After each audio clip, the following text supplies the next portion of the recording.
మాజీ ముఖ్యమంత్రి వైఎస్ జగన్మోహన్ రెడ్డి ఏదైతే తన మీద ఇప్పటికే నమోదైనటువంటి దాదాపు 33 కేసులకు సంబంధించి ఇప్పటివరకు కోర్టుకి హాజరు కాకుండా అనేక పర్యాలుగా తప్పించుకొని తిరుగుతున్నటువంటి పరిస్థితి. అయితే ఎట్టకేలకు నవంబర్ 14న వ్యక్తిగతంగా హాజరు కావాల్సిందిగా కోర్టు మెమో అయితే దాఖలు చేయడం జరిగింది. అయితే ఇప్పటికీ జగన్మోహన్ రెడ్డి దాని నుంచి మినహాయింపు ఇవ్వాల్సిందిగా కోర్టు చుట్టూ ప్రాధేయపడుతున్నాడు. మరి ఇదే అంశానికి సంబంధించి పూర్తి విషయాలు తెలుసుకోవడానికి మనతో ఉన్నారు ప్రముఖ రాజకీయ విశ్లేషకులు అడ్మిల్ శ్రీనివాసరావు గారు. సార్ నమస్కారం అండి. నమస్కారం అండి. సార్, జగన్మోహన్ రెడ్డి గారు 5 ఏళ్ళు అధికారులు ఉండగా కోర్టుకు వెళ్ళింది ఒకే ఒక్కసారి. అది కూడా అసలు నాకు సెక్యూరిటీ ఇబ్బందులు వస్తాయి, ఆర్థికంగా అనేక ఇబ్బందులు వస్తున్నాయని చెప్పేసి కవర్ చేసుకుంటూ ఒకసారి వెళ్ళి తర్వాత వెళ్ళలేదు. మళ్ళీ ఇప్పుడు అధికారం కోల్పోయినా కూడా ఇప్పటికీ ఆయన కోర్టుకు వెళ్ళని కుదరనట్లుగానే అర్థమవుతుంది. అసలు కోర్టుకు వెళ్ళాలంటే ఎందుకు జగన్మోహన్ రెడ్డికి అంత భయం? వ్యక్తిగతంగా జస్ట్ హాజరవడానికి కూడా భయం కాదండి, బలుపది. అతనికి భయం ఏంటంటే, ఇప్పుడు భయపడినోడైతే అలాగా వ్యవహరించడం. ఇప్పుడు కోర్టుకి మీరు హాజరవ్వాలని వాళ్ళు రిక్వెస్ట్ చేస్తున్నట్టు ఉంది, అది ఆదేశాలు లేవు. న్యాయస్థానాలు ఏమీ ఇతనికి ఆదేశాలు ఇచ్చినట్టు ఏం లేదు. మీరు రెండు బాబు అన్నట్టుగా రిక్వెస్ట్ చేసినట్టు ఉంది. నాకు అలా అనిపించింది. మరి ఎందుకంటే అతను ముఖ్యమంత్రిగా ఉన్నప్పుడు కారణాలు చెప్పాడు. ఆర్థిక భారం పడద్దే నా సెక్యూరిటీ విషయంలోనూ, నాకు కూడా పని అతను పీకింది ఏమీ లేకపోయినా నాకు పని ఖాళీ లేదని చెప్పాడు. ఏంటంటే ఇంట్లోనే పడుకుని ఉండి కూడా అతనికి పెద్ద పని ఏముంది. సరే, ముఖ్యమంత్రి హోదా ఉంది కాబట్టి ఏమైనా వెసులుబాటు జరుగుండొచ్చు, అది తప్పట్లేము. కానీ 15-16 మాసాలు అయింది, అతను ఇప్పటికీ ఒక్క వాయిదాకి హాజరు కాలేదు.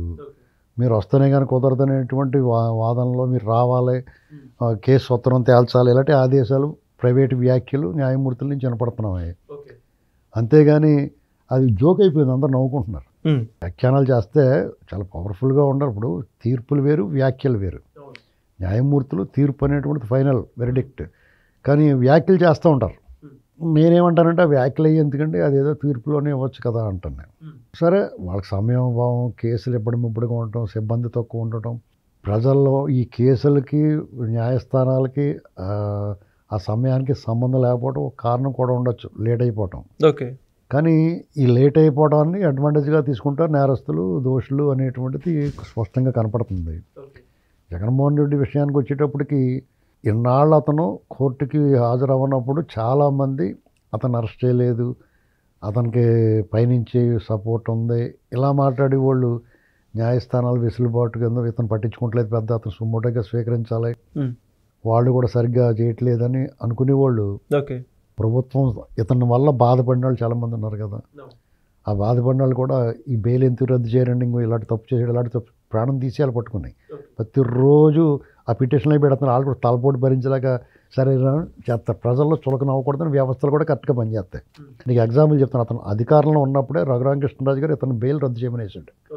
దానికి ఫలితంగా ఆయన చాలా హింసించాడు, కొట్టి చంపేస్తానికి చూశారు. అయినా సరే ఆయన తన పోరాటాన్ని ఆపలా. అలాగా ఇప్పుడు ఇంత చేయకూడదు. ఇప్పుడు చాలామంది ఎమ్మెల్యేలు, ఇప్పుడు చంద్రబాబు గారు, లోకేష్ ఎక్కలేదు కదా, ఎమ్మెల్యేలు, మంత్రులు, ఇలాంటి పదవులు దొబ్బిన వాళ్ళు 300 మంది ఉన్నారు ప్రభుత్వంలో ఉన్నారు, కూటమిగా ఉన్నారు. అందరూ కూడా శ్రీ వైష్ణవులే, బుట్టలో రొయ్యలు మాయమైపోయినట్టు అందరూ అంటారు. జగన్ ఇతను వదలకూడదు, దుర్మార్గుడు, ఇతను మళ్ళీ వస్తే డేంజర్ అంటారు. మళ్ళీ అనుకుంటే కేసులు వేసి ఇతను ఎలా వదిలిపెడుతున్నారని న్యాయస్థానాల ముందు అడగాలి కదా. మీరు ఎందుకు వెసులుబాటు ఇచ్చారు, ఈ దేశంలో అందరికీ ఆ సౌకర్యం ఇవ్వండి, ఆ వెసులుబాటు ఇవ్వండి, లేదంటే ఈ లోపల పెట్టండి అని డైరెక్ట్గా ఇది ప్రజాస్వామ్య దేశం అండి. మీరు చట్టానికి, రాజ్యాంగానికి లోబడి ఇతరులను దూషించకుండా, కించపరచకుండా మీరు న్యాయం కోసం ఏదైనా అడగచ్చు, స్పష్టంగా అడగచ్చు, ప్రశ్నించవచ్చు. వాళ్ళు ఇచ్చిన తీర్పులు మీకు నచ్చకపోతే అప్పీల్కి వెళ్ళొచ్చు. చట్టం అది అవకాశం ఇచ్చారు కదా.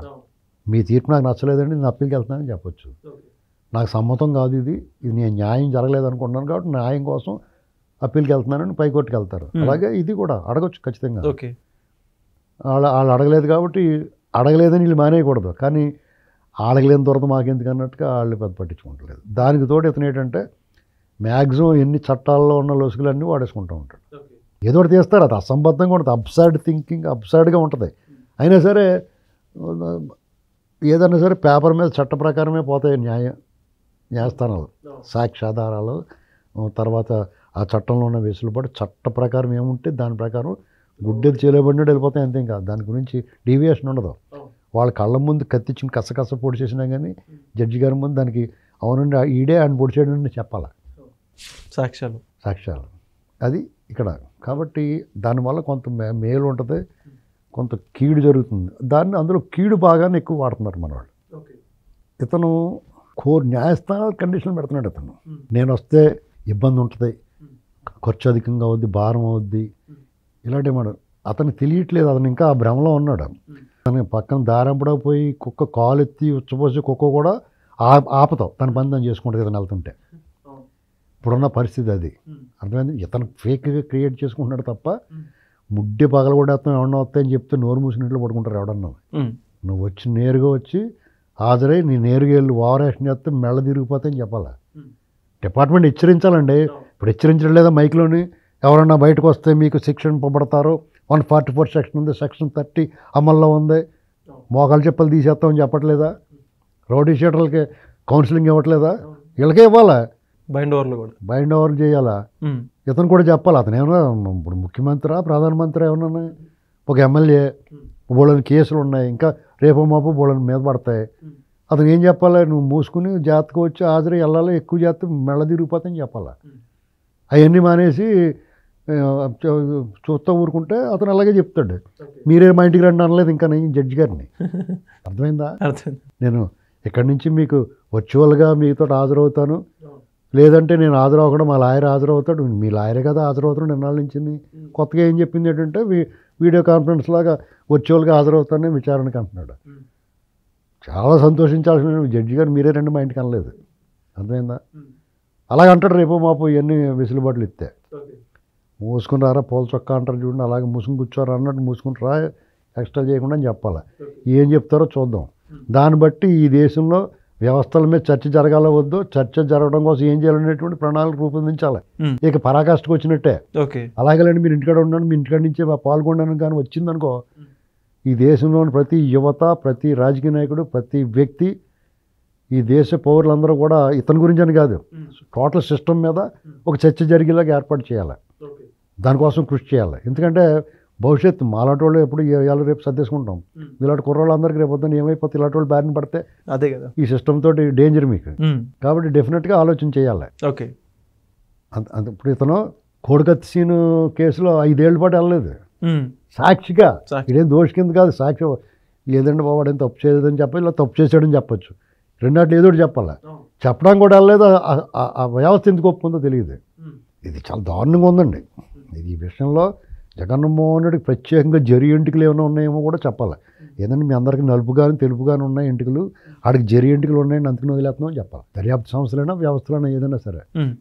లేదంటే మీరందరూ మామూలుగా ఉంటారు, అతను ప్రత్యేకంగా అంతరిక్షం నుంచి దిగాడు, ఇతర గ్రహం రాసి అని చెప్పాలి. అతను మన చట్టాలు ఏమి అమలు అవ్వండి, అతని చట్టమే మేము కూడా అమలు చేయాలని చెప్పాలి. ఓపెన్గా చెప్పచ్చు, తప్పలేదు.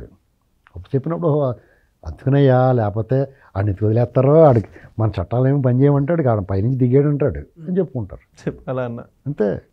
లేకపోతే అది ఇష్టం అన్నట్టు నేను రాను, వీడియోలో మాట్లాడచ్చు, లేకపోతే కండిషన్లు పెడుతున్నాడు అతను. న్యాయస్థానాలు పెడతాయి కండిషన్. అతను అలా పెట్టడానికి కారణం ఏంటంటే, అతను బెయిల్ ఇచ్చినప్పుడు అతను కొన్ని నిబంధనలు పెట్టారు కదా, అవన్నీ వైలేట్ చేశాడు, ఉల్లంఘించాడు. ఎవడు ఏమీ అనలేదు, ఎవడు ఏమి పీకలేదు, అందుకని అతను ధైర్యంగా మాట్లాడాడు. ఓకే, అదే. Thank you sir. Please subscribe to Leo news for more videos.